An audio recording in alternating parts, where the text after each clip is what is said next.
یہاں وہاں ایک مرد جب اپنی عورت کو طلاق دیتا ہے تو بل گیٹس بھی غربت کے درجے میں آنے کے خطرہ پڑ جاتا ہے اس کو، ٹھیک ہے؟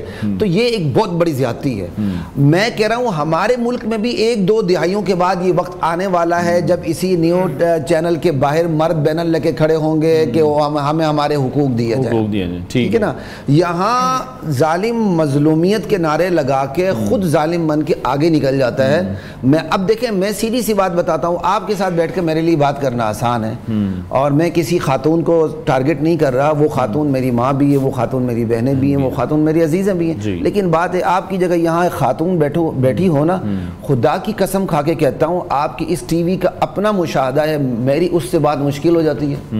اس نے ہائپر ہو جانا ہے، اس نے اپنی ہی بات کو لے کر آنا ہے، اس کے اندر فوراً فیمنسٹ اپروچ آ جائے گی، وہ ایک عورت کے لفظ کو لے کے کھڑی ہو جائے گی، لیکن مرد کے اندر بڑی وسعت ہوتی ہے۔ لیکن مفتی صاحب، جس طرح سے آپ یہ ڈسکس کر رہے ہیں، جس طرح سے آپ نے ایک مثال بھی دی، میرا جسم میری مرضی، جیسے عورت مارچ ہم نے دیکھا کہ کافی سالوں سے وہ پاکستان میں بھی شروع ہو چکا ہے، خواتین اپنے حقوق کی بات کر رہی ہیں، لیکن پھر جب اس طرح سے، اگین میں کسی کی پرسنالٹی کی طرف نہیں جا رہا، شخصیت پر ہم بات نہیں کریں گے، لیکن اگر اس طرح سے اسکالرز پوائنٹ آؤٹ کریں گے خواتین کو، تو پھر وہ جو عورت مارچ کی خواتین ہیں انہیں ہم ایک کانٹینٹ دے رہے ہیں، انہیں ہم ایسے پوائنٹس مہیا کر رہے ہیں کہ اگلے سال پھر ہم دیکھیں گے کہ اس عورت مارچ میں وہ تمام پوائنٹس ریز کیے جائیں گے کہ کس طرح سے خواتین کو جاہل کہا گیا، تو مردوں کو بھی کس طرح سے ان تمام خواتین کی رہنمائی کرنی چاہیے۔ وہ اصل میں دعوت کا اسلوب، دائی بھی ایک بشر ہے، انسان ہے، میں کسی کو نہ ڈیفینڈ کر رہا ہوں نہ مخالفت کر رہا ہوں، آپ اصول پہ بات کر رہے ہیں، میں اصول پہ بات کر رہا ہوں۔ دائی کا ظرف بڑا ہونا چاہیے، لیکن کہیں آ کے وہ بھی ٹیمپر لوز کر جاتا ہے، بالکل ٹھیک ہے نا جی، وہ بھی ایک انسان ہے۔ میں تو کہتا ہوں مخلوط ماحول ہونا ہی نہیں چاہیے کہ جہاں آپ نے 100 عورتیں بٹھائیں، 200 عورتیں بٹھائی ہوں اور 100 مرد بٹھائیں اور ہاتھ میں آپ نے اس کو لیا ہو، ایسے کھڑے ہو کے پی کے آپ کیا کہتے ہیں اسلام کی تبلیغ کر رہے ہیں، یہ کوئی بہرحال کوئی آئیڈیل طریقہ کار نہیں ہے۔ بات یہ ہے کہ دعوت کے اسلوب کے اندر اگر کوئی آپ آگے کسی کو پتہ نہیں ہے تو آپ اپنے اسلوب کو پہچانتے ہوئے کہنا چاہیے کہ بہن آپ کو اتنا نادان نہیں ہونا چاہیے، ایک بیسک چیزیں آپ کو پتہ ہونی چاہیے۔ اس کے مقابلے میں اگر ہمارے اسلوب کے اندر اس کو جاہل کہہ دیا جائے، لفظوں کا جو استعمال ہے اس نے شاید اس معاملے کو کافی ہائپ دے دی ہے، ٹھیک ہے، اور اس معاملے میں احتیاط یقینی طور پر ہونی چاہیے۔ اور پھر ہماری خواتین کو بھی احتیاط کرنی چاہیے جن کے اندر ایک جو فیمنزم آ چکا ہے نا، جو ایک اپروچ، وہ اپنے آپ کو جو مرد کے مد مقابل سمجھنے لگ گئی ہیں۔ اللہ تعالیٰ نے مرد عورت کو جوڑا پیدا کیے، جوڑا، ٹھیک ہے، دونوں ایک دوسرے کے لیے شریک حیات ہیں، لیکن آج کا جو میرا جسم میری مرضی کے جو کانسیپٹ پاکستان کے اندر انجیکٹ کر دیا گیا ہے، اس میں عورت اپنے آپ کو ایک مخالف پارٹی بنا کے میدان میں اتر رہی ہے اور محرم رشتوں کی تذلیل اور توہین کر رہی ہے۔ چھوٹا سا واقعہ ہوتا ہے، صرف اپنے ویوز لینے کے لیے، چند پیسے ٹک ٹاک پہ کمانے کے لیے محرم رشتوں کی وہ توہین اور تذلیل ہوتی ہے، ٹھیک ہے؟ بالکل یہ ہو رہا ہے، اور میں اسی طرف آنا چاہ رہا تھا کہ جس طرح سے آپ نے کہا فیمنزم والی آپ نے بات کی ہے، اور جو کچھ بھی واقعات جب میڈیا پر بھی رپورٹ ہوتے ہیں یا سوشل میڈیا پر بھی ہم دیکھتے ہیں تو وہ صرف اور صرف ویوز کو بڑھانے کے لیے ہے، اور ویوز کو بڑھانے کے لیے ہم ان تمام رشتوں کا جو تقدس ہے اس کو بھی پھر بڑے آسانی سے پامال کر رہے ہیں۔ دیکھیں جی، ویوز کو جب بڑھانے کے لیے ہم کام کرتے ہیں نا تو معاشرے کی سوچ کے مطابق کام کرتے ہیں۔ اگر ویوز بڑھانے والوں کو یہ پتا ہو کہ معاشرہ صرف دانش مندی کی بات سنتا ہے تو بدو بدی آگے نہیں جائے گا، بالکل اس طرح کا کانٹینٹ نہیں چلے گا۔ اگر ویوز لینے والوں کو پتا ہو کہ میں جتنا ننگا ہو جاؤں، میں جتنے کھوتے پن کا مظاہرہ کروں، میں جتنی غلط بات کروں، میں جتنی پٹاخے ماروں، اوٹ پٹانگ بکوں، وہ چیز منٹوں میں لاکھوں کروڑوں میں وائرل ہو جائے گی تو وہ وہی چیز بنائے گا۔ تو اسی سے دیکھیں ہمارا معاشرہ طاغوت کے کس لیول پہ کھڑا ہے۔ لیکن اس میں آپ پھر یہ دیکھ رہے ہیں کہ ہمارے کچھ سو کالڈ اسکالرز بھی ایسے ہیں جو کہ جن کو پھر ٹی وی پر بھی بلا لیا جاتا ہے، جو سوشل میڈیا پر بھی اپنا ایک گروپ بنا کر بیٹھے ہوئے ہیں اور غلط انفارمیشن اسلام کے حوالے سے بھی وہ دے رہے ہیں، تو ان کو روکنے کے لیے بھی تو کچھ ہو، پھر ہم صرف خواتین کو تو غلط نہیں کہہ سکتے۔ طریقہ بتاتا ہوں جی، میں یہاں بیٹھا ہوں نا آپ کے سامنے، آپ کو اگر آج صحت کے ایشو پہ بات کرنی ہوتی اور قانون کے ایشو پہ بات کرنی ہوتی تو یہاں 2 کرسیوں پہ کون بیٹھا ہوتا؟ قانون دان ہوتے اور ماہر غذائیت بیٹھی ہوتی میرے ساتھ، ٹھیک ہے، بالکل۔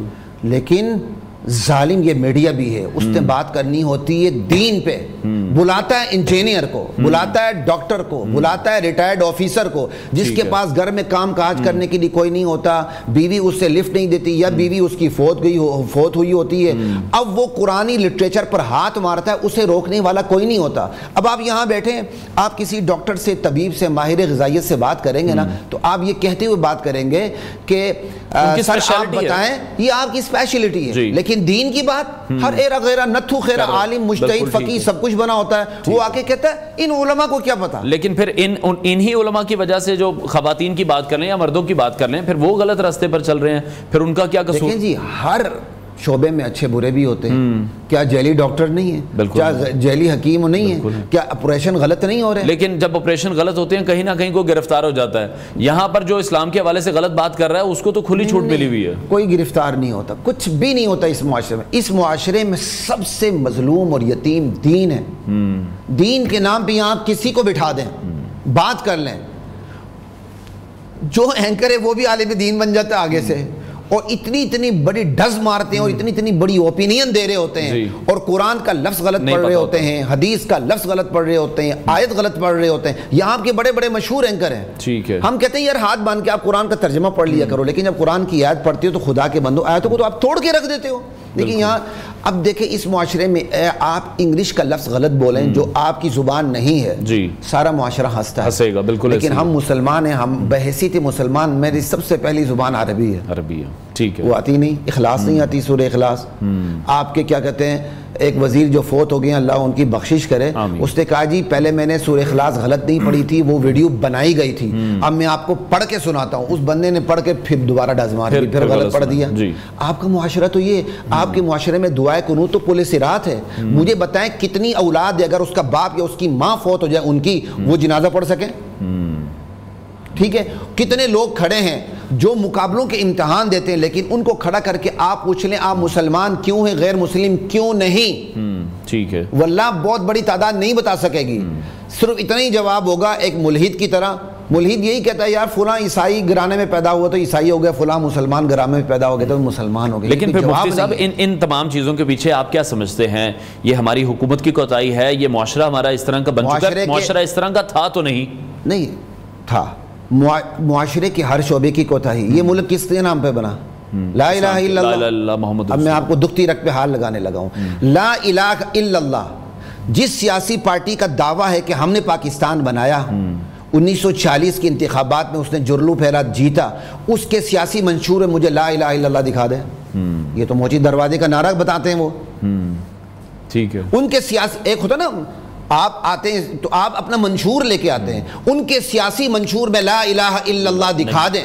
یہی شریعت بل مولانا سمیع الحق صاحب جو بیچارے شہید ہو گئے, وہ اس کو لے کے جب کھڑے ہوئے آئی جائی کے پلیٹ فارم پہ, میاں صاحب وزیر اعظم بنے, ان کو کہا گیا, دباؤ ڈالا گیا کہ آپ شریعت بل نافذ کریں, تو ان کا جواب یہ تھا میاں صاحب کا, میرا لڑک پن تھا, مجھے ابھی تک یاد ہے, یتیموں کے سر پر ہاتھ پھیرا جا رہا ہے, بیواؤں کا خیال کیا جا رہا ہے, یہ نفاذ شریعت نہیں تو کیا ہے؟ انا للہ و انا الیہ راجعون. اس ملک کا آبے کا آبا بگڑا ہوا ہے. مجھے بتائیں وہ ملک جو اسلام کے نام پہ بنا, اس ملک میں تو 1935 ایکٹ نافذ ہوا بطور آئین. آبے کا آبے تو پہلے دن سے بیڑا غرق ہے. جو ملک اسلام کے نام پہ بنا, اس کا وزیر قانون, اس کا وزیر تعلیم, اس کا وزیر خارجہ نان مسلم تھا. جی, بندے نہیں تھے تو نہ بناؤ پاکستان. کیوں بنا ہے؟ بندے نہیں تھے. یہ خامخواہ کی باتیں, بندے نہیں تھے. آپ نے شروع سے اسلامک ٹچ دیا ہے. کسی مولوی صاحب کے پیچھے کسی حکمران نے نماز پڑھی نا, تو اس کی نسل آج تک کہتی ہے میرے دادا کے پیچھے جناح صاحب نے جنازہ پڑھا تھا. ٹھیک ہے, میرے دادا نے نا مشرقی پاکستان میں جھنڈا لہرایا تھا, میرے پردادا نے, نانا نے, یا فلاں میرے اکابرین نے فلاں جگہ جھنڈا لہرایا تھا. میں کہتا ہوں یار خدا کے لیے, نہ تم مشرقی پاکستان میں جھنڈا لہراؤ, نہ مغربی پاکستان میں, نہ تم کسی کے پیچھے نمازیں پڑھو, اسلامک ٹچ نہ دو. یہ اسلامک ٹچ دینے کی بیماری شروع سے, آپ اسلام نافذ کرو.